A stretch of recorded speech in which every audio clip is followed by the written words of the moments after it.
பிதா, குமாரன், பரிசுத்த ஆவியின் திருப்பெயராலே ஆமேன். இந்த காலை வழிபாட்டு நேரத்திற்குள் உங்களை அன்போடு கூட வரவேற்கின்றேன். ஜெப சிந்தையோடு கூட இந்த ஆராதனையிலே நீங்கள் பங்கேற்கும்படியாய் உங்களை அன்போடு வரவேற்கின்றோம். ஆண்டவரை நோக்கி நாம் வேண்டுதல் செய்வோம். கிருபையாய் எங்களை நேசித்து வழிநடத்தி வருகிற எங்கள் அன்பின் ஆண்டவரே, இந்த ஓய்வு நாள் காலை வேளைக்காக நன்றியோடு நாங்கள் உம்மை போற்றுகின்றோம். தகப்பனே, கடந்த வாரம் முழுவதும் எங்கள் ஆண்டவர் எங்களை பாதுகாத்து பராமரித்து சுகம்பலன் ஜீவனை தந்து இந்த வாரத்தின் ஓய்வு நாளிலும் இந்த ஆராதனை நேரத்தை நாங்கள் பிரவேசிக்க கர்த்தர் எங்களுக்கு தந்திருக்கிற வாய்ப்புக்காக நாங்கள் உமக்கு நன்றி சொல்லுகின்றோம். இந்த ஆராதனை முழுமையிலும் உம்முடைய தெய்வீக பிரசன்னத்தினால் எங்கள் ஆண்டவர் நீர் வழி நடத்த வேண்டும் என்று மீட்பர் இயேசு கிறிஸ்துவின் நாமத்தில் ஜெபிக்கிறோம் எங்கள் தூய பிதாவே, ஆமென். தேவனுடைய நாமம் மகிமைப்படும்படியாக நம்முடைய வழிபாட்டிற்கு ஆரம்பமாக பாமாலைகளிலே 5வது பாமாலை, எல்லாம் சிருஷ்டித்த தயாபர பிதாவுக்கு என்ற பாடலை நாம் இணைந்து பாடுவோம். பாமாலை எண் 5.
சிங்காரிக்கும் தேவாவிக்கும் அல்லேலூயா, புகழ்ச்சியும் வணக்கமும் உண்டாக.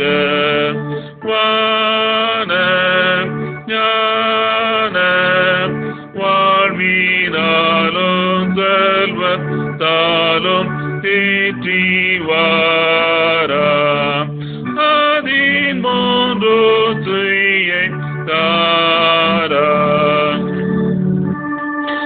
எல்லா சித்திகளாலேயும் பிதா குமாரன் ஆவிக்கும் ஆனந்த காலமாக அல்லேலூயா, மகத்துவம் பலம் புகழ்ச்சி சோத்திரம் உண்டாயிருப்பதாக.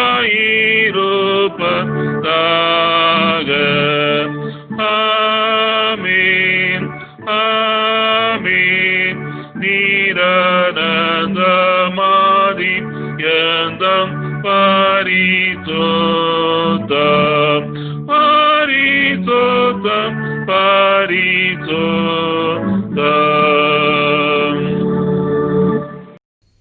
இந்த வழிபாட்டிற்கு துணையாக நாம் 3ஆம் ஆராதனை முறைமையை பின்பற்றுவோம்.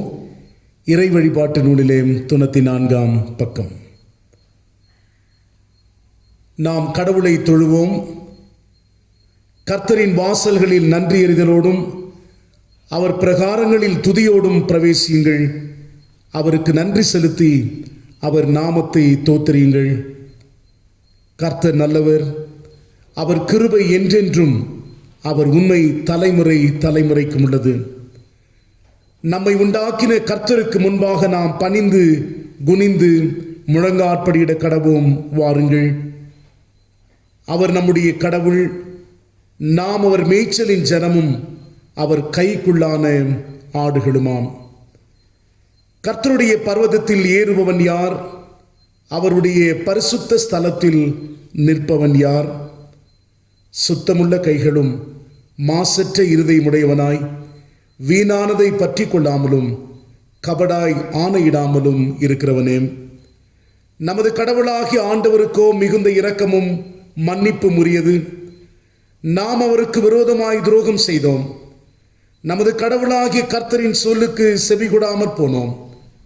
தமது ஊழியக்காரராகிய தீர்க்கதரிசிகளை கொண்டு அவர் நமக்கு முன்பாக வைத்த அவருடைய பிரமாணங்களின்படி நாம் நடக்கவில்லை. கடவுளுக்கு ஏற்கும் பலிகள் நைந்த ஆவிதான். கடவுளே நைந்ததும் நொறுங்குண்டதுமான இருதயத்தை நீர் புறக்கணீர். வருந்தி உழைத்து பாரம் சுமக்கிறவர்களே, நீங்கள் எல்லாரும் என்னிடத்தில் வாருங்கள், நான் உங்களுக்கு இளைப்பாறுதல் தருவேன். நான் எழுந்து என் தகப்பனிடத்திற்கு போய், தகப்பனே, பரத்திற்கு விரோதமாக உமது பார்வையிலும் பாவம் செய்தேன் என்பேன். சேர்ந்து சொல்வோம். என் கண்மலையும் என் மீட்பருமாகிய கர்த்தாவே, என் வாயின் வார்த்தைகளும் என் இருதயத்தின் தியானமும் உமது சமூகத்தில் பிரீதியாய் இருப்பதாக. தொடர்ந்து நாம் ஆண்டவரை நோக்கி வேண்டுதல் செய்வோம்.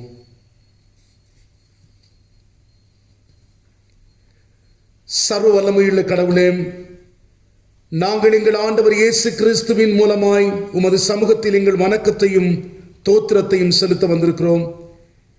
எங்கள் பாவங்களை உண்மையாய் அறிக்கை செய்யவும் மற்றவர்களுக்காகவும் எங்களுக்காகவும் ஜெபிக்க உதவி செய்தருளும்.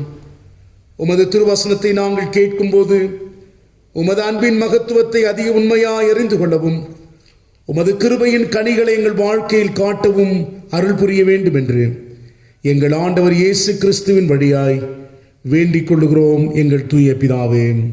ஆமேன். நாம் சற்று நேரம் அமைதியோடு இருந்து நம்முடைய பிழைகளை நாம் உணர்ந்து அறிக்கை செய்வோமாக. நம்முடைய வார்த்தைகளினாலும் சிந்தனைகளினாலும் நம்முடைய பேச்சுக்களினாலும் ஆண்டவருடைய நாமத்தை தூஷித்திருப்போமையானால், ஆண்டவரே, ஒரு விசையாய் எங்கள் பாவங்களையும் குற்றங்களையும் மன்னித்து பாவ மன்னிப்பிற்கு நிச்சயத்திற்கு நேராய் எங்களை வழிநடத்தும் என்று சொல்லி நம்முடைய பிழைகளை நாம் தாழ்மையோடு ஆண்டவருடைய சமூகத்திலே அறிக்கை செய்வோம்.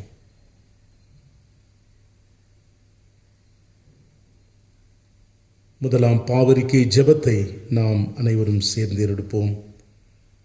கடவுளே, உமது கிருபையின்படி எனக்கு இறங்கும். உமது இரக்கங்களின் பெருக்கத்துக்கு தக்கபடியே என் மீறுதல்களை அழித்துவிடும். என் அக்கிரமம் நீங்க என்னை முற்றிலும் கழுவியருளும். என் பாவமற என்னை சுத்திகரியும். என் மீறுதல்களை நான் உணர்கிறேன். என் பாவம் எப்பொழுதும் எனக்கு முன் நிற்கிறது. தேவரீர் ஒருவருக்கே விரோதமாக நான் பாவம் செய்து உமது பார்வையில் தீமையானதை நடப்பித்தேன். கடவுளே, சுத்த இருதயத்தை என்னிலே சிருஷ்டியும். நிலைவரமான ஆவியை என் உள்ளத்திலே புதுப்பியும். உமது ரட்சியிலே சந்தோஷத்தை திரும்பவும் எனக்கு தாரும். உற்சாகமான ஆவி என்னை தாங்கும்படி செய்யும். தேவனே, இரக்கம் செய்கிறதும் மன்னிக்கிறதும் உமக்கு சுவாபமும் லட்சணியமாயிருக்கிறதினால் எங்கள் தாழ்மையான விண்ணப்பங்களை ஏற்றுக்கொண்டு எங்கள் பாவங்களாகி சங்கிலியினாலே நாங்கள் கட்டுண்டவர்களாயினும் உருக்கமானவது மிகுந்த இரக்கத்தினாலே எங்களை கட்டவிழ்த்து விடுதலையாக்க வேண்டும் என்று எங்கள் மத்தியஸ்தரும் எங்களுக்காக பரிந்து பேசுகிறவரும் ஆகிய இயேசு கிறிஸ்துவுக்கு மகிமை உண்டாக வேண்டிக் கொள்ளுகிறோம். ஆமேன். இந்நாளுக்குரிய திருமறை பாடங்கள் வாசிக்க கேட்போம். முதலாம் திருமறை பகுதி எசேக்கியல் 36 அதிகாரம் வசனங்கள் 24 முதல் 36 வரை. Ezekiel chapter 36 verses commencing from 24 to 36. The first Bible reading is taken from Ezekiel chapter 36 verses 24 to 36. Ezekiel chapter 36, 24 to 36. For I will take you out of the nations, I will gather you from all the countries and bring you back into your own land. I will sprinkle clean water on you, and you will be clean. I will cleanse you from all your impurities and from all your idols. I will give you a new heart and put a new spirit in you. I will remove from you your heart of stone and give you a heart of flesh. And I will put my spirit in you and move you to follow my decrees and be careful to keep my laws. You will live in the land I gave your forefathers. You will be my people, and I will be your God. I will save you from all your uncleanness. I will call for the grain and make it plentiful, and will not bring famine upon you. I will increase the fruit of the trees and the crops of the field, so that you will no longer suffer disgrace among the nations because of famine. Then you will remember your evil ways and wicked deeds, and you will loathe yourselves for your sins and detestable practices. I want you to know that I am not doing this for your sake, declares the sovereign Lord. Be ashamed and disgraced for your conduct, O house of Israel. This is what the sovereign Lord says. On the day I cleanse you from all your sins, I will resettle your towns, and the ruins will be rebuilt. The desolate land will be cultivated instead of lying desolate in the sight of all who pass through it. They will say, this land that was laid waste has become like the Garden of Eden. The cities that were lying in ruins, desolate and destroyed, are now fortified and inhabited. Then the nations around you that remain will know that I, the Lord, have rebuilt what was destroyed and have replanted what was desolate. I, the Lord, have spoken, and I will do it. Here ends the Bible reading. இரண்டாம் திருமறை பாடம் வாசிக்க கேட்போம். Romans chapter 8 verses commencing from 18 to 25. வாசிக்கும்படியாக இரண்டாம் வேத பாடம். அப்போஸ்தலனாகிய பவுல் ரோமாபுரியாருக்கு எழுதின நிருபம் 8 அதிகாரம் 18 முதல் 25 வரை. Romans chapter 8 verses 18 to 25. I consider that what we suffer at this present time cannot be compared at all with the glory that is going to be revealed to us. All of creation waits with eager longing for God to reveal His sons.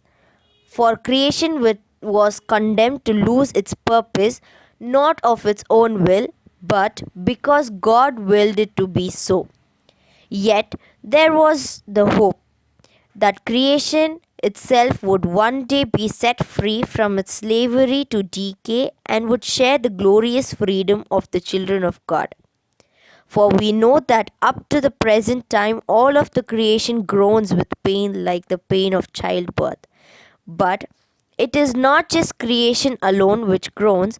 We who have the Spirit as the first of God's gift also groan within ourselves, as we wait for God to make us His sons and set our whole being free. For it was by hope that we were saved, but if we see what we hope for, then it is not really hope, for who hopes for something he sees? But if we hope for what we do not see, we wait for it with patience. வாசிக்க தெரிந்து கொள்ளப்பட்ட இரண்டாம் வேத பாடம் நிறைவாயிற்று.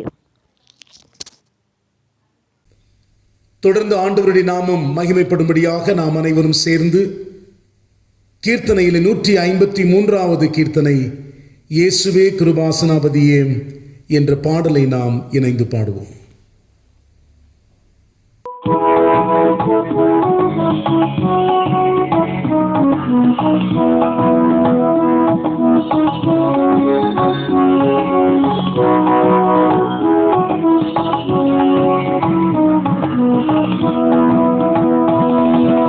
இயேசுவே கிருபாசனாபதியே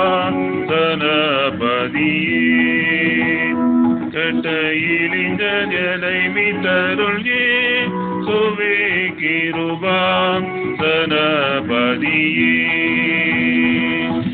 காசினியில் உன்னை எந்தி தாசன் என காதரம் கண்ணீரின் தருவ வல்ல மண்டலாதிபா காசினியில் உன்னை எந்தி தாசன் என காதரம் கண்ணீரின் தருவ வல்ல மண்டலாதிபா தேசமாயிலை கிறங்கி மோசமான காமல் காத்த இத்தனையனை திருத்தி வைத்தருள் புத்தி வருத்திசே சுவே கிருபாம் தனபதியே பேயுடை தீரையதிலும் காயவினை கெடதி பின்னமாக கொண்டது கன்னியாயினே பேயுடை தீரையதிலும் காயவினை கெடதிலும் பின்னமாக கொண்டது கன்னியாயினே தீயரை மீட்கும் பொருளாய் நேயம் முற்றும் தீரவிட்ட தேவனை என்னை கண்ணோக்கி தீவினை அனைத்து நீக்கியே சுவே கிருபாம் தனபதியே சீரை பிறத்தினவற்றை சீரையாக்கிவிட்ட அதி தீரமுள்ள எங்கள் உபகார வள்ளலே சீரைப்படுத்தினவற்றை சீரையாக்கிவிட்ட அதி தீரமுள்ள எங்கள் உபகார வள்ளலே குறையேதுரை அண்டினோ கிரைவனை சந்திக்கும் குற்றங்கள் அறவே தீர்த்து முற்று மூடிய கண்பாத்து ஏசுவே கிருபாம் தனபதியே பொல்லா உலகமதில் நல்லா எவரும் இல்லை புண்ணியனே உன் சரணம் நன்னி அண்டினே பொல்லா உலகமதில் நல்லார் எவரும் இல்லை புண்ணியனே உன் சரணம் நன்னி அண்டினே எல்லாத்தும் எல்லா நீ அல்லா என கருள்மி இந்நாள் அருள் புரிந்து உன்னாவியை சொரிந்து ஏசுவே கிருபாசனாபதியே கெட்ட இளைஞன் என்னை மீட்டருள் ஏசுவே கிருபாசனாபதியே.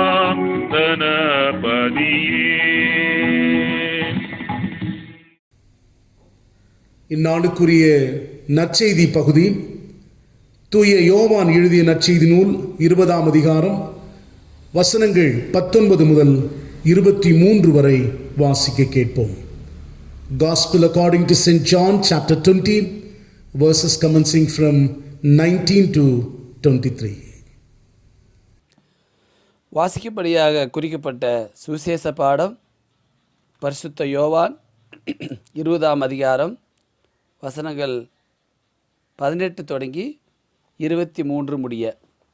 யோவான் 20ஆம் அதிகாரம் 18 தொடங்கி 23 முடிய. மகதலேனா மரியாள் போய் தான் கர்த்தரை கண்டதையும் அவர் தன்னுடனே சொன்னவைகளையும் சீசருக்கு அறிவித்தாள். வாரத்தின் முதல் நாளாகிய அன்றைய தினம் சாயங்கால வேளையிலே சீசர்கள் கூடியிருந்த இடத்தில் யூதர்களுக்கு பயந்ததினால் கதவுகள் பூட்டப்பட்டிருக்கையில் இயேசு வந்து நடுவே நின்று உங்களுக்கு சமாதானம் என்றார். அவர் இப்படி சொல்லி தம்முடைய கைகளையும் விலாவையும் அவர்களுக்கு காண்பித்தார். சீசர்கள் கர்த்தரை கண்டு சந்தோஷப்பட்டார்கள். இயேசு மறுபடியும் அவர்களை நோக்கி உங்களுக்கு சமாதானம் உண்டாவதாக. பிதா என்னை அனுப்பினது போல நானும் உங்களை அனுப்புகிறேன் என்று சொல்லி அவர்கள் மேல் ஊதி பரிசுத்த ஆவியை பெற்றுக்கொள்ளுங்கள். எவர்களுடைய பாவங்களை மன்னிக்கிறீர்களோ அவைகள் அவர்களுக்கு மன்னிக்கப்படும். எவர்களுடைய பாவங்களை மன்னியாதிருக்கிறீர்களோ அவைகள் அவர்களுக்கு மன்னிக்கப்படாதிருக்கும் என்றார். வாசிக்கும்படியாக குறிக்கப்பட்ட சுவிசேஷ பாடம் வாசித்து நிறைவாயிற்று. தொடர்ந்து நாம் அனைவரும் சேர்ந்து பாமாலைகளிலே 302ஆம் பாமாலையை நாம் பாடுவோம். எந்தன் ஜீவன் இயேசுவே சொந்தமாக ஆடும் என்ற பாடல். 302ஆம் பாமாலை.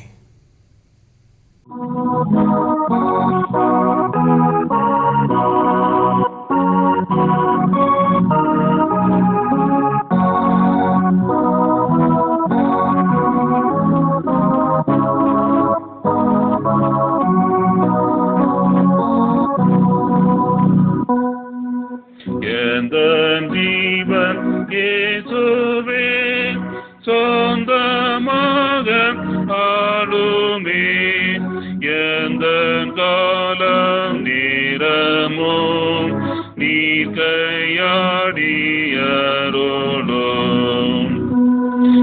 எந்தன் கைப்பேரான்பினான்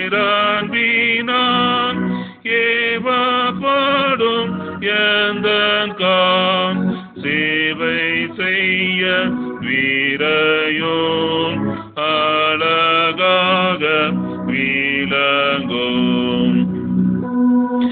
எந்த நாவும் இன்பமாய் உம்மை பாட உங்கன்வாய் மீட்பின் செய்தி கூறவும் ஏதுவாக்கியருளும்.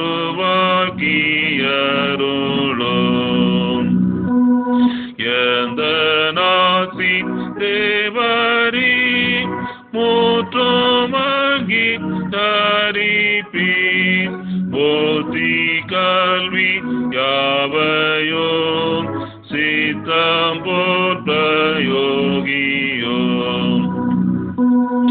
எந்த சித்தம் இயேசுவே ஒப்புவித்தேனே. எந்த நெஞ்சில் தாங்குவி அதை நீத்தமாடுவி. தீரோபாதம் பற்றினேன் எந்த நேசம் ஊற்றினேன்.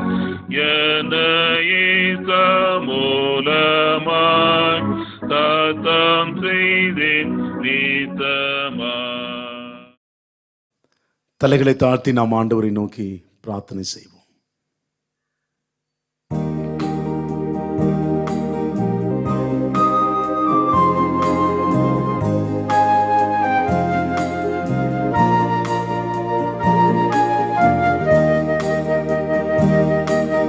குயவனே குயவனே படைப்பின் காரணனே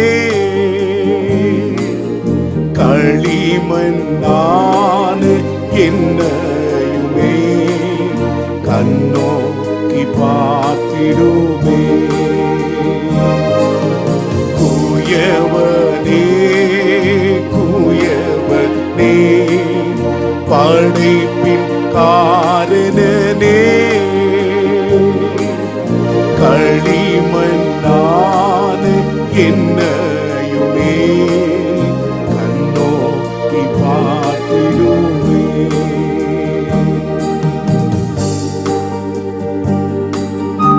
ஆண்டவரே, வெறுமையான பாத்திரம் நான் வெறுத்து தள்ளாமலே நிரம்பி வழியும் பாத்திரமாய் எங்களை நீர் விளங்கச் செய்திடும் என்று ஜெபத்தோடு ஆண்டவருடைய சமூகத்தில் நாம் அர்ப்பணிப்போம்.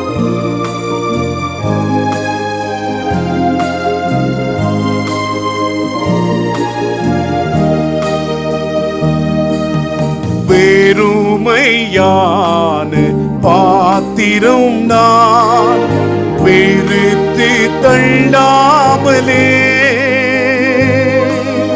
நிரம்பி வழியும் பாத்திரமாய் விளங்க செய்திடும். பெருமையான பாத்திரம் நான் வெறுத்து தள்ளாமலே நிரம்பி வழியும் பாத்திரமாய் விளங்க செய்திடும். வேதத்தில் காணும் பாத்திரம் எல்லாம் இயேசுவை போற்றிடுதே. என்னையும் அவ்வித பாத்திரமாய் வனைந்து கொள்ளுமே. குயவனாகி எங்கள் ஆண்டவரே, நீர் எங்களை உருவாக்கினீர், இந்த உலகத்தை படைத்தீர். உலகத்தை அனைத்தையும் படைத்து எங்களுக்கு எல்லா நல்வழியையும் ஏற்படுத்தி தந்தவர் நீர். உம்முடைய வேத வாக்கியங்களை தியானிக்கும் பொழுது கர்த்தர் நீர் எங்களோடு பேசும்படியாய் உம்முடைய சமூகத்திலே ஜெபிக்கிறோம். நீர் பேசும் ஆண்டவரே நாங்கள் கேட்கிறோம். மீட்பர் இயேசு கிறிஸ்துவின் நாமத்தில் ஜெபிக்கிறோம் எங்கள் தூய பிதாவே, ஆமென். கிறிஸ்துவுக்குள் அன்பார்ந்தவர்களே, இந்த கடந்த நாட்கள் முழுவதும் பல்வேறு சிறப்புக்குரிய ஞாயிறு ஆராதனைகளிலே நாம் பங்கேற்றோம். இந்த நாள் சுற்றுச்சூழல் ஞாயிறாக இந்த நாளை நாம் அனுசரிக்கிறோம். ஆண்டவருடைய படைப்பை நாம் எப்படி பார்த்து கொண்டிருக்கிறோம், அந்த படைப்பின் வழியாய் நாம் என்னென்ன காரியங்களை பெற்றிருக்கிறோம் என்பதை குறித்து இந்த நாளின் சிந்தனை திருமறை பகுதிகள் நமக்கு வழங்குகின்றன. இந்த நாளின் கருப்பொருளாக நமக்கு கொடுக்கப்பட்ட தலைப்பு படைப்பு. ஆண்டவர் படைத்த சிருஷ்டி எல்லாம் விடுதலைக்காக பெருமூச்சோடு கூட குரல் எழுப்பி கொண்டிருக்கின்ற ஒரு சிந்தையோடு கூட இந்த நாளின் செய்தியின் கருப்பொருளாக அமைந்திருக்கிறது. வாசித்த ரோமருக்கு எழுதிய நிருபம் 8ஆம் அதிகாரம் 22ஆம் வசனத்தை நாம் வாசிக்கும் பொழுது, ஆகையால் நமக்கு தெரிந்திருக்கிறபடி இதுவரைக்கும் சர்வ சிருஷ்டியும் ஏகமாய் தவித்து பிரசவ வேதனை படுகிறது என்ற ஒரு செய்தியை அப்போஸ்தலனாகிய பவுல் ரோமருக்கு எழுதிய நிருபத்திலே வெளிப்படுத்துகிறார். இந்த உலகில் மனிதர்கள் உட்பட்ட எல்லா உயிரினங்களும் ஒன்றோடு ஒன்று சார்ந்துள்ளதை நாம் அறிந்திருக்கிறோம். ஒன்றின் வளர்ச்சி அல்லது அழிவு இன்னொன்றில் பாதிப்பை ஏற்படுத்தும். ஆகவேதான் சுற்றுச்சூழலை குறித்து சிந்திக்கிற போது அடிப்படை கருத்தாக பிற உயிர்களோடு இசைந்து அல்லது இணைந்து வாழ்தல் வேண்டும் என்று சொல்லுகிறார்கள். கோஎக்ஸிஸ்டன்ஸ். எல்லா உயிர்களும், குறிப்பாக மனிதரும் மற்றவைகளை அதிகமாக சார்ந்திருக்கின்ற ஒரு நிலை. எல்லா உயிர்களும், குறிப்பாக மனிதரும் மற்றவைகளை அதிகமாக சார்ந்திருக்கிற ஒரு நிலையை நாம் காண்கிறோம். மற்ற உயிர்களை கட்டுப்படுத்துவதில் திறமை கொண்டுள்ள ஒரு நிலையும், மனிதன் பிற உயிர்களை ஆட்டி படைக்கின்ற ஒரு சிந்தனையிலே மனிதர் முற்பட்டு விட்டார். ஆகவே ஆதிக்கம் செலுத்துகின்ற நிலை உருவாகியுள்ளது. மனிதனும் இயற்கையும் சீரான உறவிலே இல்லாத காரணத்தினாலே பல இயற்கை சேதங்கள் நடைபெறுவதை நாம் கண்டிருக்கின்றோம். The natural disaster. அநேக சூழ்நிலைகளை தற்காலத்தில் நாம் பார்க்கின்ற போது மாறிவரும் வானிலை முறைகளை நாம் காண்கிறோம். Changing weather pattern, rising global temperature, அநேக காரியங்கள் நமக்கு அறிந்திருக்கின்றோம். ஒருவேளை 2019ஆம் ஆண்டை நாம் எடுத்துக்கொண்டோமானால், கர்நாடக மாநிலத்திலே வெள்ளப்பெருக்கு என்பதை மையப்படுத்தி அநேக உயிர் சேதங்களும் பொருட்சேதங்களும், ஆயிரக்கணக்கான மக்கள் தவித்த நிலையை நாம் கண்டிருக்கிறோம். இதே 2019ஆம் ஆண்டிலே கேரளாவிலே நடைபெற்ற வெள்ளப்பெருக்கை நாம் நினைவுபடுத்தி பார்ப்போம். பீகார் மாநிலத்திலே நடைபெற்ற வெள்ளப்பெருக்கு, பீகாரிலே ஹீட் வேவ்ஸ் என்று சொல்லப்படுகின்ற வெப்ப அலைகள், இவைகளெல்லாம் இந்த வானிலை முறைமைகளிலே மாற்றங்களை நாம் கண்டு வருகின்றோம். அது மட்டுமல்லாமல் அநேக இடங்களிலே வறட்சிகள், கடல் மட்ட நீர் உயருதல், மழையின்மை, மண்வள அழிவு, போதுமான விளைச்சலை நாம் பெற்றுக்கொள்ள முடியவில்லை, நிலத்தடி நீர் வறட்சி, வாட்டர் பொல்யூஷன் என்று அழைக்கின்றோம், நீர் மாசுபடுதல், இது போன்ற அநேக இயற்கை சேதங்கள், நேச்சுரல் டிசாஸ்டர், அநேக காரியங்களை நாம் இந்த காலகட்டங்களிலே நாம் கண்டு வருகின்றோம். அதற்கு மேலாக புதிய புதிய நோய்களையும் நாம் பார்க்கின்றோம், அனுபவிக்கின்றோம். இதற்கு காரணம் என்ன என்பதை நாம் சிந்திக்கிற போது, மனிதனும் ஆண்டவரால் படைக்கப்பட்ட இந்த சுற்றுச்சூழல் அல்லது படைப்புகளோடு தனக்கிருந்த உறவை முறித்து கொண்டதினாலே ஏற்பட்ட விளைவுகள் என்று சொன்னால் அது மிகையாகாது. பலர் மனித தவறுகளை மறைப்பதற்காக, இந்த மனிதனுடைய குற்றங்கள் செய்வதை மறைப்பதற்காக அநேக நேரத்திலே நாம் சொல்லிவிடுகிற காரியம், இந்த இயற்கை சேதங்கள் அல்லது இயற்கையினால் பல்வேறு பாதிப்புகளை வருகிற போதெல்லாம் இறைவனால் அனுப்பப்பட்டவைதான் இந்த இயற்கை சேதங்கள் என்று சொல்லி நம்முடைய குறைபாடுகளிலிருந்து நாம் விடுதலை அடைந்து விடுகின்றோம். ஆனால் இது உண்மை இல்லை என்பதை நாம் அறிந்து கொள்ள வேண்டும். இதற்கு பல்வேறு காரணங்கள் இருப்பதையும் நாம் அறியப்பட வேண்டியவர்களாயிருக்கிறோம். பல பொருளாதார திட்டங்கள், பல முன்னேற்றம் என்று சொல்லிக் கொள்ளுகின்ற வகையிலே முன்னேற்றம் ஒரு பக்கம் என்று திட்டங்கள் வகுத்தாலும், அது அடிப்படை மக்களுடைய வாழ்க்கையிலே அல்லது இயற்கையின் சூழ்நிலைகளிலே பல பாதிப்புகளை ஏற்படுகிறது என்பதை நாம் அறிந்து கொள்ள வேண்டும். ஆக இந்த இயற்கை சேதங்கள் எல்லாம் நாம் திருமறையை மையப்படுத்தி கடவுளால் அனுப்பப்பட்டவை என்று சொல்வதை விட, இந்த இயற்கைக்கும் நமக்கும் இருக்கின்ற உறவுகளிலே பல சீர்கேடான காரியங்கள் நடைபெறுகிறது என்பதை உணர்ந்து அந்த இயற்கையோடு நல்லுறவு வைத்துக் கொள்வதற்கு அநேக திருமறை ஆலோசனைகள் நமக்கு இருக்கிறது என்பதை நாம் அறிந்து கொள்ள வேண்டும். பிரியமானவர்களே, குறிப்பாக ஆண்டவர் எல்லாவற்றையும் படைத்தார், ஆதாமை படைத்தார். எல்லாம் இயற்கையின் அனைத்து காரியங்களையும் இந்த படைக்கப்பட்ட மனிதனுக்கு ஆண்டவர் கொடுத்தார். பொதுவாக ஆதாம் என்பதற்கும் மனிதனையும் பூமியையும் குறிப்பிடுவதற்கு பயன்படுத்தியிருக்கின்ற எபிரேய சொற்கள், மனிதனை குறிப்பிடுவதற்கு ஆதாம் என்றும் பூமியை குறிப்பிடுவதற்கு அதாமா என்றும் இந்த எபிரேய பதங்கள் இருக்கிறது. அப்படியானால் இந்த மனிதனுக்கும் பூமிக்கும் இருக்கின்ற ஒரு நெருங்கிய உறவை நாம் இந்த திருமறையிலே காண முடிகிறது. ஆக ஆதியாகமம் 2ஆம் அதிகாரம் 15ஆம் வசனத்திலே வேதம் இவ்விதமாய் சொல்லுகிறது, கடவுள் நிலத்தை பண்படுத்தவும் காக்கவும் மனிதரை வைத்தார். The Lord God took the man and put him in the garden of Eden to work it, to take care of it. இதை பண்படுத்தவும் பாதுகாக்கவும் மனிதனை வைத்தார்.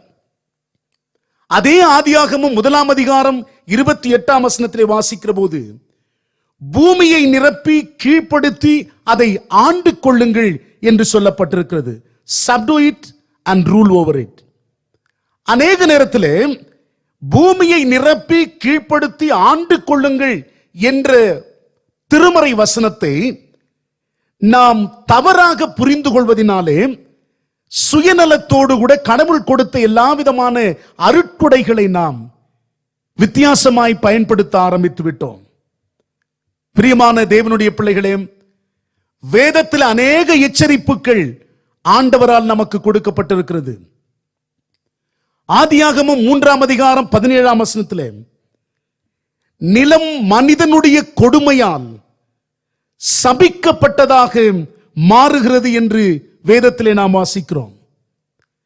ஒருவேளை வெள்ளப்பெருக்கை குறித்து சொல்லுகிற போது ஆதியாகமம் 6ஆம் அதிகாரம் 7ஆம் அதிகாரத்தை பார்க்கிற போது மனிதனுடைய கொடுமையின் விளைவுதான் இந்த வெள்ளப்பெருக்கு என்பதை நாம் வேதத்திலே வாசிக்கிறோம். அதே சமயத்திலே இந்த விளைச்சலை அதிகரிக்க வேண்டும் என்கின்ற சிந்தையிலே நிலத்திற்கு போதிய ஓய்வு கொடுப்பதற்கும் கூட தயக்கம் உள்ளவர்களாக வாழ்ந்து வருகின்ற இந்த சமுதாயம் மனிதகுலம் லேவியராகமம் 25ஆம் அதிகாரத்திலே 4ஆம் வசனத்திலிருந்து 6ஆம் வசனமும் 11ஆம் அதிகாரம் 12ஆம் வசனத்தை வாசிக்கும் பொழுது வேதம் தெளிவாய் சொல்லுகிறது, நிலத்திற்கு போதிய ஓய்வு கொடுத்தல் வேண்டும் என்ற ஒரு சிந்தனை வழங்கப்படுகிறது. அது மட்டுமல்லாமல் இந்த நிலத்திலே ஆண்டவரால் உருவாக்கப்பட்ட படைக்கப்பட்ட மரங்களை குறித்து வேதம் என்ன சொல்லுகிறது? உபாகமம் 20ஆம் அதிகாரம் 19ஆம் வசனமும் 20ஆம் வசனத்தை வாசிக்கும் பொழுது மரங்களை வெட்டுவதால் தீமைகள் ஏற்படும் என்று வேதம் சொல்லுகிறது. ஆனால் இன்றைக்கு தொழில் வளர்ச்சி, சமுதாய முன்னேற்றம் என்று சொல்லுகின்ற காலகட்டங்களிலே இந்த மரங்களை வெட்டி வீழ்த்துவதும், இன்றைக்கு விளைச்சலின் நிலங்கள் எல்லாம் வேறு விதத்திற்கு பயன்படுத்துகின்ற ஒரு நிலைமையின் காரணமாக இன்றைக்கு மனித உயிர்கள் வாழ்வதற்கே ஒரு அச்சுறுத்துகின்ற ஒரு நிலையிலே தள்ளப்பட்டிருக்கிறதை நாம் காண்கிறோம். ஆனால் வேதம் தெளிவாய் சொல்லுகிறது, நான் ஏற்கனவே குறிப்பிட்டது போன்று லேவியராகமம் 25ஆம் அதிகாரத்திலே நிலத்திற்கு போதிய ஓய்வு கொடுத்தல் வேண்டும். உபாகமத்திலே வாசிக்கிறோம், மரங்களை வெட்டுவதால் தீமைகள் சமுதாயத்திற்கு ஏற்படும் என்ற செய்தி சொல்லப்பட்டிருக்கிறது. அதே சமயத்திலே நீங்கள் லேவியராகமம் 19ஆம் அதிகாரம் 23ஆம் வசனத்தை வாசிக்கும் பொழுது நீங்கள் மரங்களை நடுதல் அவசியம் என்பதை சொல்லப்பட்டிருக்கிறது. எரேமியா 12ஆம் அதிகாரம் 4ஆம் வசனத்திலே சொல்லப்படுகிற போது நாட்டு மக்களின் தீமையால் நிலம், பறவைகள், விலங்குகள் எல்லாம் அழிகின்றன என்று சொல்லப்பட்டிருக்கிறது. அந்த பகுதியை நான் வாசிக்கிறேன், கவனிங்கள். எந்த மட்டும் தேசம் புலம்பி எல்லா வெளியின் புல்லும் வாடி அதன் குடிகளுடைய பொல்லாப்பு நிமித்தம் மிருகங்களும் பறவைகளும் அழிக்கப்பட வேண்டும் என்று சொல்லப்பட்டிருக்கிறது. ஆக இந்த நாட்டு மக்களுடைய தீமையினாலே நிலம், பறவைகள், விலங்குகள் எல்லாம் அழிக்கப்படுகின்றன. அது மட்டுமல்லாமல் இந்த பகுதியை சிந்திக்கிற போது இன்னொரு வசனமும் என் நினைவுக்கு வந்தது. வெளிப்படுத்தல் 11ஆம் அதிகாரம் 18ஆம் வசனத்தை வாசிக்கும் பொழுது இந்த பூமியை கெடுப்பவர்களுக்கும் இறுதியிலே தண்டனை உண்டு என்ற ஒரு வசனமும் திருமறையிலே சொல்லப்பட்டிருக்கிறது. இறுதி தண்டனையிலே பூமியை கெடுப்பவர்களும் இடம்பெறுவார்கள் என்ற வசனத்தை நாம் வாசிக்கின்றோம். ஆக எனக்கு அன்பானவர்களே, இன்று இந்த சுற்றுச்சூழலை, ஆண்டவருடைய படைப்பை குறித்து சிந்திக்கிற போது எல்லாவற்றையும் நல்லதென்று ஆண்டவர் உருவாக்கி மனுகுலத்திற்கு அநேக ஆலோசனைகளை கொடுத்து வந்தார். எப்பொழுது இந்த இயற்கையோடு நாம் ஒன்றித்து வாழ முடியாமல் சுயநலத்திற்காக அவைகளை பயன்படுத்த ஆரம்பித்து விட்டோமோ, அப்பொழுதே இயற்கைக்கும் நமக்கும் ஒரு உறவு விரிசல் ஏற்பட்டது. அதனாலே பல தீமைகளை நாம் அனுபவித்து வருகின்றோம். ஆகவேதான் அப்போஸ்தலனாகிய பவுல் ரோமருக்கு எழுதிய நிருபம் 8ஆம் அதிகாரம் 18ஆம் வசனத்திலிருந்து 25ஆம் வசனம் வரை சொல்லுகிற போது சொல்லுகிறார், சர்வ சிருஷ்டியும் ஏகமாய் தவித்து பிரசவ வேதனை படுகிறது. சர்வ சிருஷ்டியும் ஏகமாய் தவித்து பிரசவ வேதனை படுகிறது.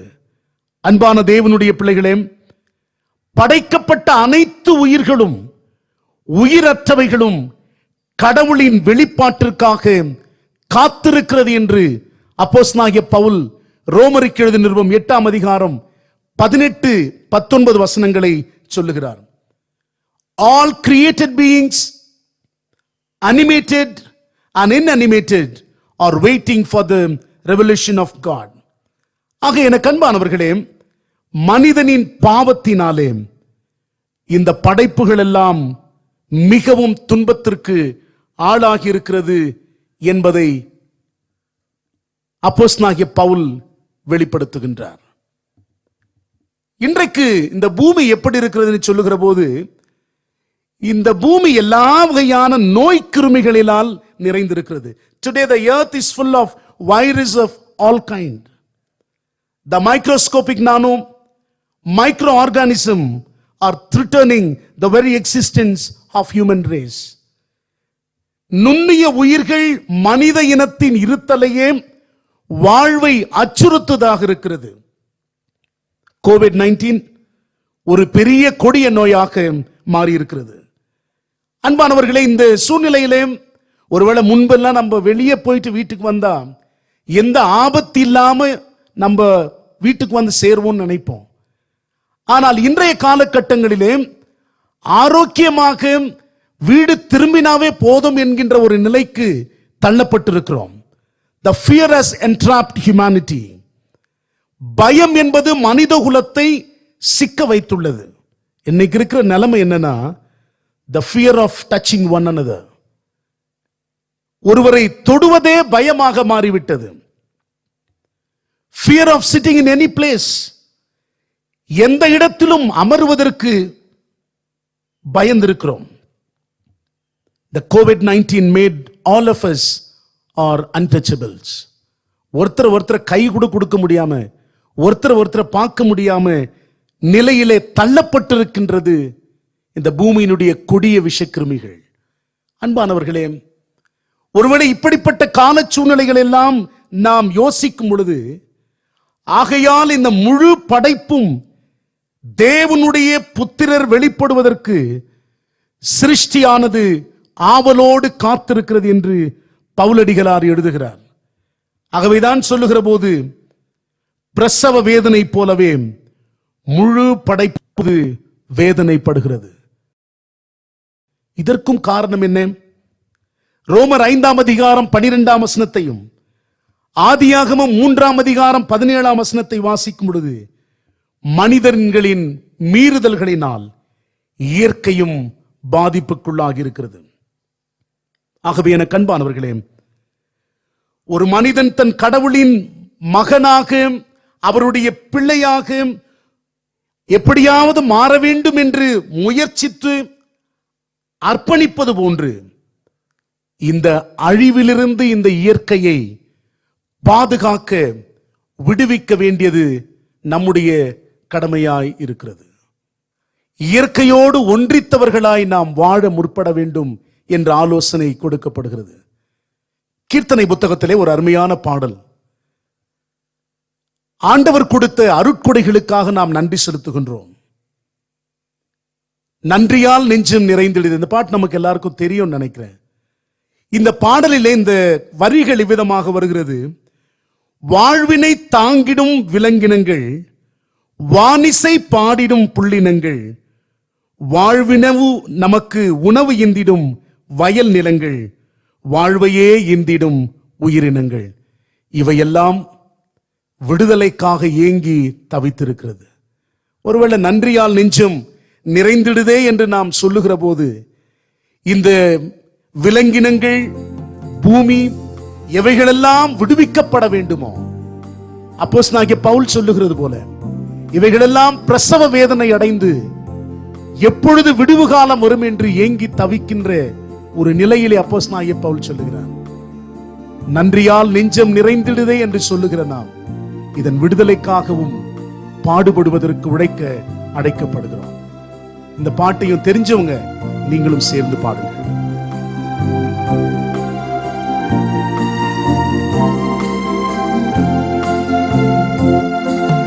ஆழ்கடல் ஆகாயம் விண் சுடர்கள், ஆறுகள் காடுகள் நீர்நிலைகள், ஆழ்கடல் ஆகாயம் விண் சுடர்கள், ஆறுகள் காடுகள் நீர்நிலைகள், சூழ்ந்திடும் தென்றல் நீர்மரங்கள், தூயனல் தேமலர் தீங்கணிகள், சூழ்ந்திடும் தென்றல் நீர்மரங்கள், தூயனல் தேன்மலர் தீங்கனிகள்.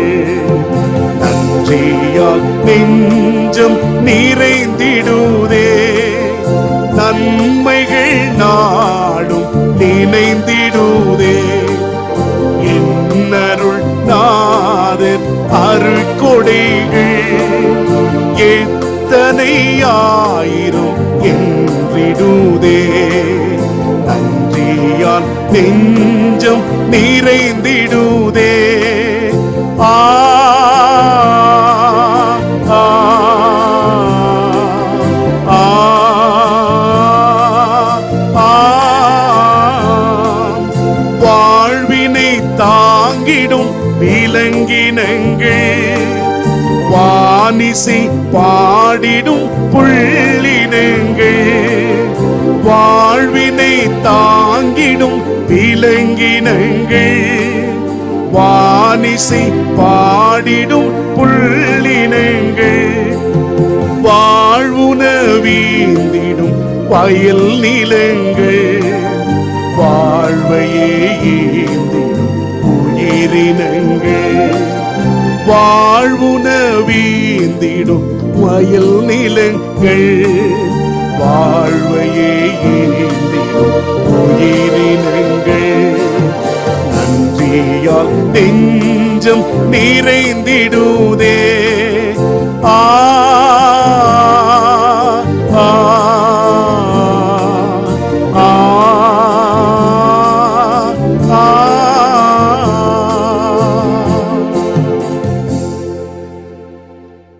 இந்த பூலோகத்திலே படைத்த எல்லாம் ஆண்டவருடைய அருட்கொடைகள். இவைகள் ஒன்றொன்றும் நமக்கு பிரயோஜனமாய் இருப்பவை. ஆக இவைகளை நாம் பேணி காத்து எதிர்கால சந்ததிக்கு இந்த ஆண்டவர் படைத்த உலகத்தை பசுமையாக படைப்பதும் இப்பொழுது வாழுகின்ற நம்முடைய பொறுப்பாகவும் இருக்கிறது. ஆக சர்வ சிருஷ்டியும் விடுதலை அடைய வேண்டும் என்பது, அந்த சர்வ சிருஷ்டியும் முழு மகிமைக்குள் வர வேண்டும் என்பதற்காக நாம் பாடுபடுதல் அவசியம் என்பதை அப்போஸ்தலனாகிய பவுலும் வெளிப்படுத்துகிறார். ஆக மனிதனுடைய கேடுகளினால் படைப்பும் துன்புற்று கொண்டிருக்கின்றது. ஆக இப்பொழுதும் படைப்பானது ஏமாற்ற அனுபவத்தோடு இருக்கிறது என்று சொன்னாலும் அது மிகையாகாது. ஏனெனில் எதற்காக இந்த படைப்பெல்லாம் படைக்கப்பட்டதோ அந்த பணியை செய்து முடிக்க முடியவில்லை. ஆகவே இப்பொழுது படைப்பு கடவுளின் மகிமையை வெளிப்படுத்திக் கொண்டிருந்தாலும் முழுமையாக நிறைவேற்ற முடியாததினால் ஒரு ஏமாற்றத்தோடு கடவுள் படைத்த படைப்பு இருக்கிறது என்பதை நாம் அறிந்து கொள்ள வேண்டும். ஆனால் படைக்கப்பட்ட படைப்பு இப்படி விடுதலை இல்லாமல் துன்புறுத்துதலோடு இருக்க வேண்டும் என்பது ஆண்டவருடைய விருப்பம் அல்ல என்பதையும் திருமறை நமக்கு சொல்லுகிறது. God is not going to leave the creation. Creation is going to be liberated. இந்த படைப்பை நிச்சயமாக ஆண்டவர் விடுவிக்கின்ற ஆண்டவராய் இருக்கின்றார். ஆகவேதான் நாம் இன்று நாளிலே வாசிக்க கேட்ட எசேக்கியேல் 36 அதிகாரம் 24 வசனத்திலிருந்து 26 வசனம் வரை வாசிக்கும் பொழுது விடுதலைக்காக கடவுள் படைப்பை புதுப்பிக்கின்றவர் என்ற ஒரு செய்தியை எசேக்கியேல் தீர்க்கன் சொல்லுகிறார். God renews the creation for redemption. 26 வசனத்தை நாம் வாசிக்கும் பொழுது இவ்விதமாய் வாசிக்கிறோம். ஆண்டவர் சுத்த நீரினால் உங்களை சுத்திகரித்து நவமான இருதயத்தை உங்களுக்கு கொடுத்து கல்லான இருதயத்தை எடுத்து போட்டு தசையான இருதயத்தை உங்களுக்கு கொடுக்கின்றான். அதே 35 வசனத்தை வாசிக்கிற போது பாழாய் கிடந்த இந்த தேசம் ஏதேன் தோட்டத்தை போல் ஆயிற்று என்றும் சொல்லும் கடவுள் 36 வசனத்திலே சொல்லுகிறார், பாழானதை பயிர் நிலமாக்குகிறேன் என்று வாக்குரைக்கின்றார். அன்பான தேவனுடைய பிள்ளைகளே, பாழாய் கிடக்கின்ற இந்த பயிர் நிலத்தை, பாழாய் கிடக்கின்ற இந்த நிலங்களை எல்லாம் நான் பயிர் நிலமாக்குவேன் என்று சொல்லுகிறார். ஆக இந்த படைக்கப்பட்ட அனைத்து படைப்புகளையும் ஆண்டவர் புதுப்பிக்கின்றவராய் இருக்கின்றார். ஆக இந்த கடவுளின் படைப்பை நாம் பாதுகாப்பது நம்முடைய கடமை. படைப்போடு நல்லுறவு வைத்துக் கொண்டு வாழ்வது நம்முடைய கடமை. படைப்பை நாம் வணங்குவது அல்ல, படைப்போடு நல்லுறவு வைத்து வாழ்வது அவசியம். ஆகவே இந்த படைப்பை நாம் பேணி காக்க வேண்டுமானால் கடவுளோடு நாம் ஒப்புரவாக வேண்டும், படைப்போடு கூட நாம் ஒப்புரவாக வேண்டும். இன்று கிறிஸ்தவர்களாகிய நாம் சந்திக்கும் அறைகூவல் என்னவென்றால்,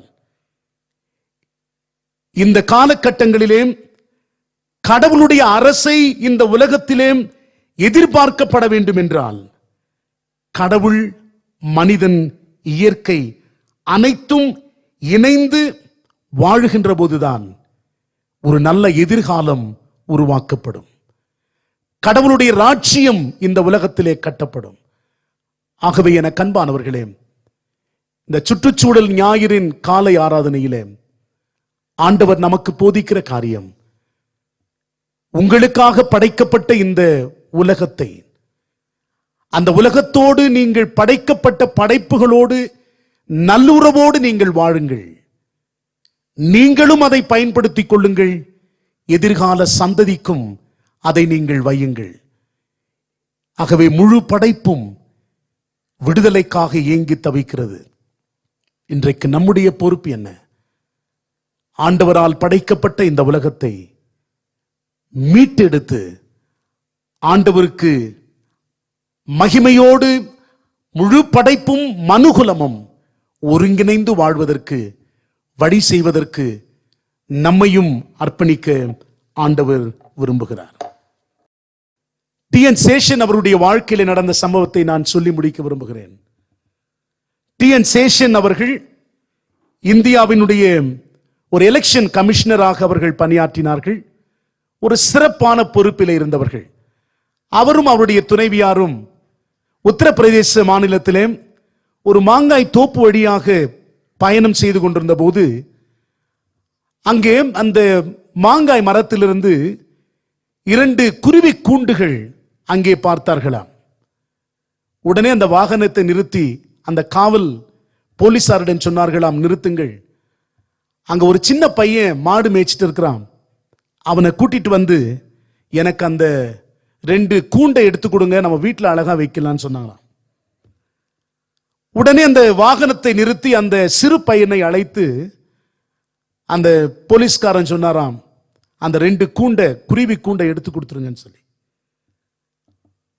அந்த மாடு மேய்க்கின்ற அந்த சிறு பையன் முடியாது என்று சொல்லிவிட்டானா. உடனே அந்த போலீஸ்காரர் சொன்னார், இவர் யார் தெரியுமா? இந்தியாவிலே மிக பிரசித்தி பெற்ற ஒரு பொறுப்பில இருக்கிறவர். ஆகவே நீங்கள் அதை எடுத்து எப்படியாவது இந்த 2 குருவி கூண்டை எடுத்து கொடுத்துருன்னு சொன்னாராம். அந்த பையன் முடியவே முடியாதுன்னு சொல்லிட்டான். கடைசியாக டி.என். சேஷன் அவர்கள் 10 ரூபாயை கொடுத்து அவனிடத்திலே கொடுத்து இந்த 2 அந்த குருவி கூண்டை எடுத்து எனக்கு கொடுத்துருன்னு சொன்னாராம். அவன் முடியாதுன்னு சொன்னானா. மறுபடியும் அவர் சொன்னார், நான் 50 ரூபாயை கொடுக்கிறேன், அந்த குருவி கூண்டை எடுத்து கொடுத்து விடும். அவன் சொன்னான், நான் முடியாது. ஒரு பக்கம் கோபமாக இருந்தாலும் அவன் என்னதான் பதில் சொல்றான், ஏன், என்ன எவ்வளவு வேணும் உனக்குன்னு கேட்டாராம். அப்பொழுது அவன் சொன்னானாம், இந்த கூண்டுகளில் குருவியின் முட்டைகளும் குஞ்சுகளும் இருக்கிறது. இந்த தாய் குருவி உணவை சேகரித்து மாலை நேரத்திலே திரும்பி வரும். ஆக இந்த கூண்டையும் குஞ்சியையும் காணாமல் அந்த தாய் பறவை இந்த கூண்டை அங்கு இல்லாமல் போகிற பட்சத்திலே கவலைப்படும். அந்த குருவி படுகின்ற கவலையை என்னால் தாங்க முடியாது, ஆகவே தயவு செய்து என்னை மன்னித்து விடுங்கள் என்று சொன்னானா. நடந்த சம்பவம். அப்பொழுதுதான் டி.என். சேஷன் அவர்கள், என்னுடைய பதவி, பட்டம், அந்தஸ்து எல்லாம் இந்த படிக்காத மாடு மேய்க்கின்றவன் அவனுடைய சிந்தையையும் வித்தியாசமானது என்று சொல்லி அந்த மனித நேயத்தோடு ஆண்டவரால் படைக்கப்பட்ட அது சிறு குருவியோ அல்லது பெரிய மிருகங்களோ படைப்போ பாதுகாக்கப்பட வேண்டும். அந்த இயற்கையை குறித்தும் ஆண்டவர் படைத்த படைப்புகளை குறித்த ஞானத்தை இந்த சிறுவனிடத்தில் பார்க்கிற போது ஆச்சரியமாக இருந்ததை உணர்ந்தாராம். அன்பான தேவனுடைய பிள்ளைகளே, இயற்கையை குறித்து சிந்திக்கிற நாம் ஒன்றை ஒன்று சார்ந்து வாழ வேண்டியவர்களாய் இருக்கிறோம். மரம் இல்லாமல் நாமும் இருக்க முடியாது. நிலம் இல்லாமல் நாமும் வாழ முடியாது. ஆண்டவரால் படைக்கப்பட்ட அனைத்தையும் பாதுகாத்து அதற்கு தீமையை விளைவிக்கக்கூடியவர்களாய் இல்லாமல் ஆண்டவருடைய படைப்போடு நல்லுறவு வைத்து அதை பாதுகாத்து வளர்ப்பது நம்முடைய கடமையாகும். அதைதான் ஆண்டவர் நமக்கு சொல்லுகிறார். மரங்களை வெட்ட வேண்டாம், மரங்களை நாட்டுங்கள். அல்லது நீங்கள் பறவைகளை வேட்டையாடுகிற போதும் நீங்கள் கவனமாக இருக்க வேண்டும் என்றெல்லாம் திருமறை நமக்கு சொல்லுகிறது. இந்த இயற்கை குறித்த கரிசனையோடு வாழ நம்மை நாமே ஆண்டவருடைய கரங்களிலே அர்ப்பணிப்போமா? கண்களை மூடி ஜெபிப்போம். அன்பின் ஆண்டவரே, நேச பிதாவே, இந்த நாளுக்காக நாங்கள் நன்றியோடு மெய் ஸ்தோத்திரிக்கிறோம். நீர் இந்த உலகத்தை படைத்தீர். மனிதர்களை படைத்து எல்லாவற்றையும் மனிதனுக்கு சாதகமாக உருவாக்கி தந்தீர். அதை பாதுகாக்கவும் மனிதனுக்கு பொறுப்பை தந்தீர். அந்த பொறுப்பிலே நாங்கள் செய்யாத காரணத்தினாலே, சரியாய் அந்த பொறுப்பை நிறைவேற்றாத காரணத்தினாலே இன்றைக்கு படைப்பும் பிரசவ வேதனைப்படுகிறது என்று அப்போஸ்தலனாகிய பவுல் கூறுகிற செய்தியை நாங்கள் கேட்டோம். படைப்போடு நல்லுறவோடு நாங்கள் வாழ, எதிர்கால சந்ததிக்கென்று அவைகளை வைக்க கர்த்தர் எங்களுக்கு அப்படிப்பட்ட ஒரு சிந்தையை தாரும். வானத்தையும் பூமியையும் படைத்த ஆண்டவர் நீர். அந்த படைத்த ஆண்டவரின் எங்களுடைய கரங்களிலே கொடுத்திருக்கிற பொறுப்பை நாங்களும் சரியாய் நிறைவேற்ற எங்கள் ஆண்டவர் எங்களுக்கு கிருபை செய்வீராக. இயேசுவின் நாமத்தில் ஜெபிக்கிறோம் பிதாவே, ஆமென். கேட்ட சத்தியத்தின் மனதில் கொண்டவர்களாய் நாம் அனைவரும் சேர்ந்து அப்போஸ்தல விசுவாச அறிக்கையை நாம் அறிக்கை செய்வோம். அப்போஸ்தல விசுவாச அறிக்கை. வானத்தையும் பூமியையும் படைத்த சர்வ வல்லமையுள்ள பிதாவாகிய தேவனை விசுவாசிக்கிறேன். அவர் ஒரே குமாரனாகிய நம்முடைய நாதர் இயேசு கிறிஸ்துவை விசுவாசிக்கிறேன். அவர் பரிசுத்த ஆவியினாலே கன்னிமரியாளிடத்தில் உற்பத்தி பிறந்தார். பொந்து பிலாத்தின் காலத்தில் பாடுபட்டு சிலுவையில் அறையுண்டு மரித்து அடக்கம் பண்ணப்பட்டு பாதாளத்தில் இறங்கினார். 3ஆம் நாள் மரித்தோரிலிருந்து எழுந்தருளினார். பரமண்டலத்திற்கேறி சர்வ வல்லமையுள்ள பிதாவாகிய தேவனுடைய வலது பார்சத்தில் வீற்றிருக்கிறார். அவ்விடத்திலிருந்து உயிரோள்ளோரையும் மரித்தோரையும் நியாயம் தீர்க்க வருவார். பரிசுத்த ஆவியை விசுவாசிக்கிறேன். பொதுவாயிருக்கிற பரிசுத்த சபையும் பரிசுத்தவான்களுடைய ஐக்கியமும் பாவ மன்னிப்பும் சரீர வீழ்த்துதலும் நித்திய ஜீவனும் உண்டென்று விசுவாசிக்கிறேன். ஆமேன். ஒரு சில அறிவிப்புகளாக உங்களோடு நான் சொல்ல விரும்புகிறேன். ஒருவேளை 8ஆம் தேதியிலிருந்து ஆலயம் திறக்கப்படும் என்ற அறிவிப்பு அரசாங்கமும் நம்முடைய திருமண்டலம் அறிவித்திருந்தார்கள். எல்லோருடைய எதிர்பார்ப்பும் 14ஆம் தேதி ஆலயம் ஆராதனை இருக்கும் என்று சொல்லி, ஆனால் இந்த ஆராதனை நடத்துவதற்கும் பல்வேறு சூழ்நிலைகள் அதற்கு சாதகமாக இல்லை என்பதை நாம் அறிய வேண்டும். எண்ணிக்கையிலே 30 பேர் தான் வர வேண்டும் என்ற எண்ணிக்கை ஒரு பக்கம் இருந்தாலும், நாம் இருக்கின்ற ஆலயத்தை சுற்றி இருக்கின்ற பகுதிகளிலே இந்த கொரோனா வைரஸினுடைய தாக்குதல் அதிகமாக இருப்பதை அறிந்து அதை கவனத்தில் கொண்டு இந்த 14ஆம் தேதி ஓய்வு நாள் ஆராதனையும் இந்த பதிவு செய்யப்பட்ட ஆராதனையிலே உங்களுக்கு வழங்கப்படுகிறது. ஆகவே மேற்கொண்டு என்ன முயற்சிகள் எடுக்கப்பட வேண்டும் என்பதை குறித்து திருச்சபையின் பொறுப்பாளர்கள் திருச்சபையின் வழியாக உங்களுக்கு அறிவிப்புகள் கொடுக்கப்படும். அந்த நேரங்களிலே நீங்கள் வழிபாட்டிலே பங்கேற்கலாம். திருச்சபை மக்கள், தொடர்ந்து நீங்கள் உங்கள் குடும்ப ஜெபங்களிலே ஜெபித்துக் கொள்ளுங்கள். சூழ்நிலை இன்னும் அதிகமாக மோசமாகி போய் கொண்டிருக்கிறது. ஆகவே இதில் கவனத்தை நாம் வைத்து தொடர்ந்து ஆராதனைக்குரிய காரியங்களை எவ்விதமாக இது செயல்படுத்த வேண்டும் என்பதை குறித்து தெளிவாக உங்களுக்கு அறிவிக்கப்படும். அப்பொழுது நீங்கள் வழிபாடுகளிலே பங்கேற்கலாம் என்பதையும் திருச்சபை மக்களுக்கு அறிவிப்பாக தெரிவிக்கிறேன். தொடர்ந்து நாம் ஆண்டவரை நோக்கி வேண்டுதல் செய்வோம்.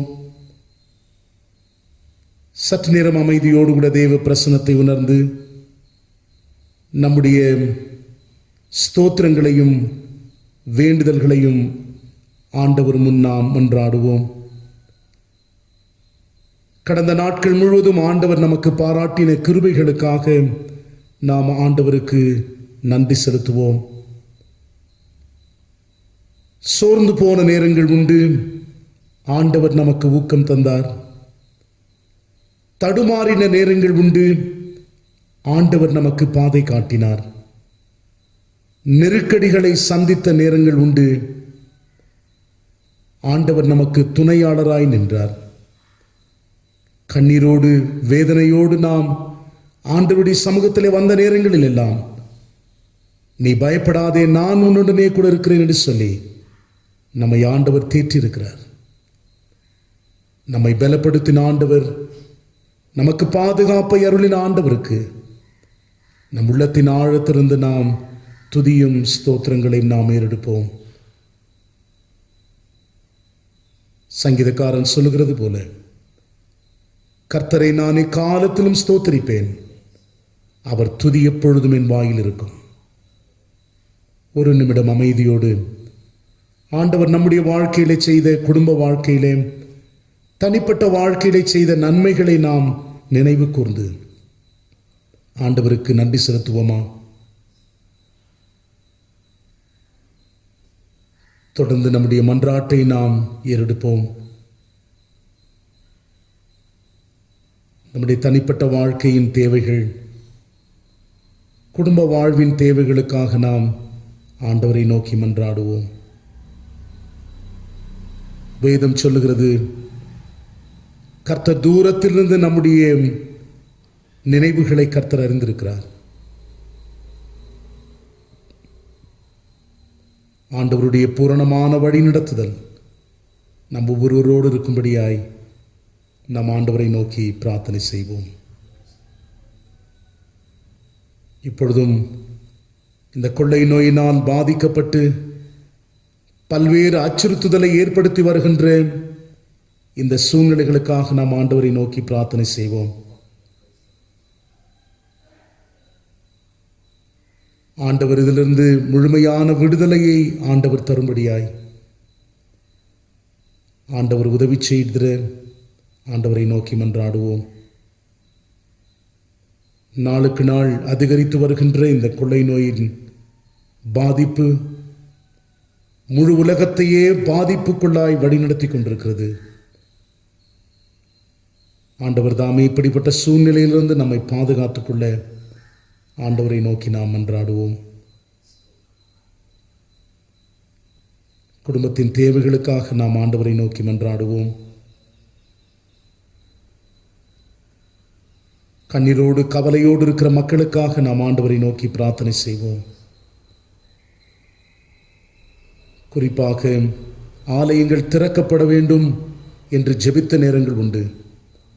ஆனால் ஆலயம் திறக்கப்பட்டாலும் ஆராதிக்க முடியாத பல்வேறு சூழ்நிலைகளை நாம் சந்தித்துக் கொண்டிருக்கிறோம். இவைகளின் எல்லாம் சூழ்நிலைகளும் ஆண்டவர் மாற்றி சந்தோஷத்தோடு சமாதானத்தோடு இந்த உலகத்திலே வாழ எல்லாவித அனுக்கிரகங்களை ஆண்டவர் நமக்கு அருளை செய்ய ஆண்டவரை நோக்கி நாம் வேண்டுதல் செய்வோமா? அன்பின் ஆண்டவரே, நேசப்பிதாவே, நீர் எங்கள் ஜெபங்களை கேட்கிற ஆண்டவர் என்பதை நாங்கள் அறிந்திருக்கிறோம். இப்பொழுதும் ஆண்டவரே, நாங்கள் கூறிய அனைத்து ஜெப விண்ணப்பங்களையும் உம்முடைய பொற்பாதத்திலே நாங்கள் படைக்கிறோம். யாரிடத்திலே ஆண்டவரே நாங்கள் போவோம்? நீர்தான் எங்களுக்கு அடைக்கலத்தின் தேவனாயிருக்கிறீர். நீர்தான் எங்களை ஆதரிக்கிற தேவனாயிருக்கிறீர். நீர்தான் உம்முடைய கரத்தினால் எங்களை அணைத்துக் கொள்ளுகின்ற ஆண்டவராயிருக்கிறீர். உம்முடைய பூரணமான பிரசன்னத்தினால் ஒவ்வொருவரையும் நிரப்பும்படியாய் நாங்கள் மன்றாடுகின்றோம். ஆண்டவரே, நாளுக்கு நாள் அச்சுறுத்துதல் அதிகமாகிக் கொண்டிருக்கிற இந்த கால சூழ்நிலைகளிலே உம்முடைய அடைக்கலத்திலே உம்முடைய நிழலிலே ஆண்டவரை நாங்கள் வந்தடைகின்றோம்.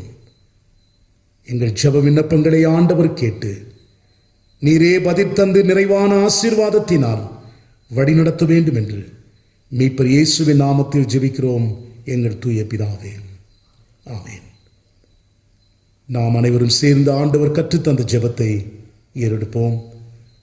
பரமனில் இருக்கிற எங்கள் பிதாவே, உம்முடைய நாமம் பரிசுத்தப்படுவதாக, உம்முடைய ராட்சியம் வருவதாக, உம்முடைய சித்தம் பரமண்டலத்திலே செய்யப்படுகிறது போல பூமியிலேயும் செய்யப்படுவதாக. அன்றென்றுள்ள எங்கள் அப்பத்தை எங்களுக்கு இன்று தாரும். எங்களுக்கு விரோதமாய் குற்றம் செய்கிறவர்களுக்கு நாங்கள் மன்னிக்கிறது போல எங்கள் குற்றங்களை எங்களுக்கு மன்னியும். எங்களை சோதனைக்குள் பிரவேசிக்க பண்ணாமல் தீமை நின்று எங்களை ரட்சித்துக் கொள்ளும். ராட்சியமும் வல்லமையும் மகிமையும் என்றென்றைக்கும் உம்முடையவைகளே, ஆமென். தொடர்ந்து நாம் ஆண்டவரை நோக்கி பிரார்த்தனை செய்வோம். எல்லா நன்மைக்கும் ஊற்றும் உறைவிடமாக இருக்கிற எங்கள் திரியக தேவனே, நம்பினோருக்கு அடைக்கலமானவரே, நேற்றும் இன்றும் என்றும் மாறாத எங்கள் தெய்வமே, மறுபடியும் உம்முடைய திரு சமூகத்திற்கு நேராய் எங்களை நாங்கள் அர்ப்பணிக்கின்றோம். உலகத்தை படைத்தவர் நீர் ஆண்டவரே. உலகத்திலே வாழ்கின்ற அனைத்து மக்களுக்கும் ஏற்ற வசதிகளையும் வாய்ப்புகளையும் உருவாக்கி தந்த தெய்வம் நீர்.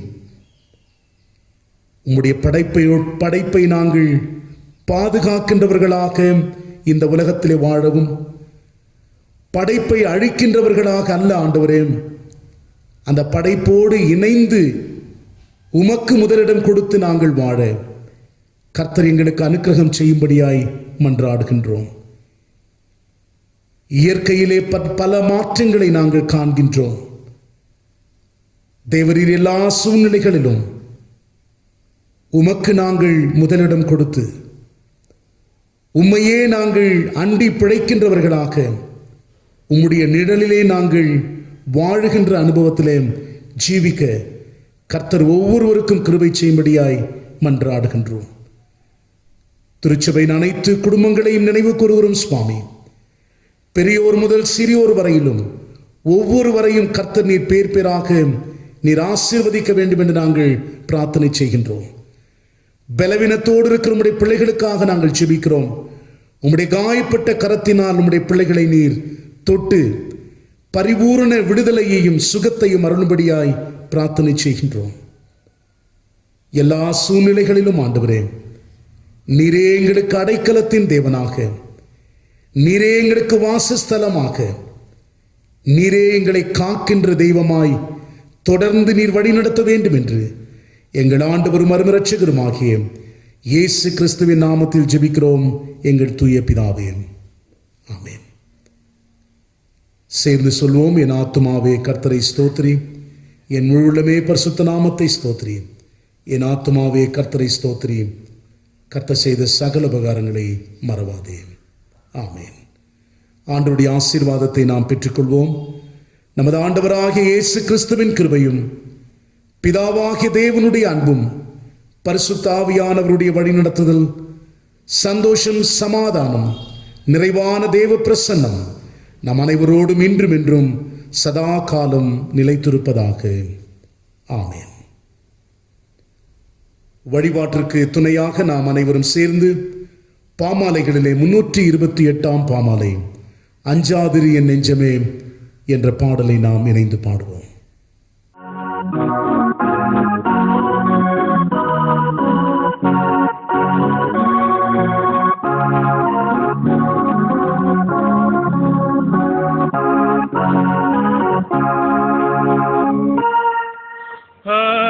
அஞ்சாதீரோ என் நெஞ்சமே, நாளிலே கண் பார்ப்போம் கட்டி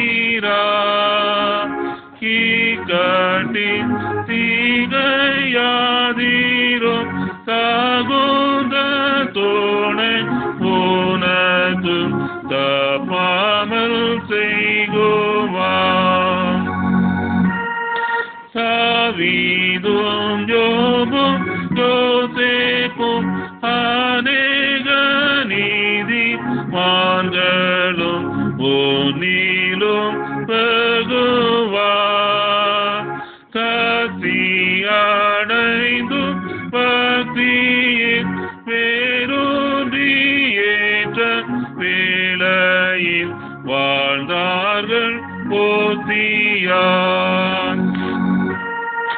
கருத்தாய் தெய்வம் தயவை எப்போதும் நம்பும் பிள்ளையை சகாயர் மறப்பார்.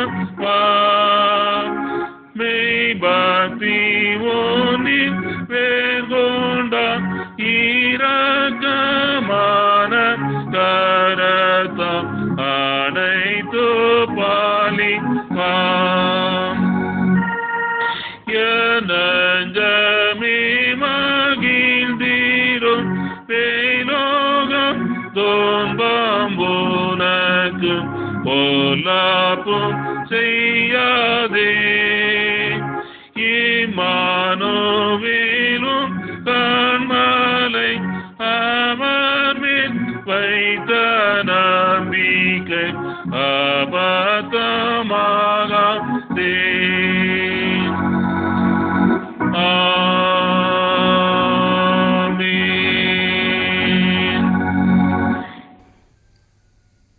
கர்த்தர் உங்களை ஆசீர்வதித்து வழி நடத்துவார். கர்த்தர் எந்நாளும் உங்களோடு இருந்து உங்களை கரம் பிடித்து வழி நடத்துவார். அவர் ஒரு நாளும் நம்மை கைவிடுகிற தேவன் அல்ல. தேவனுடைய சமாதானம் நம் ஒவ்வொருவரோடும் கூட நிலைத்திருப்பதாக. ஆமென்.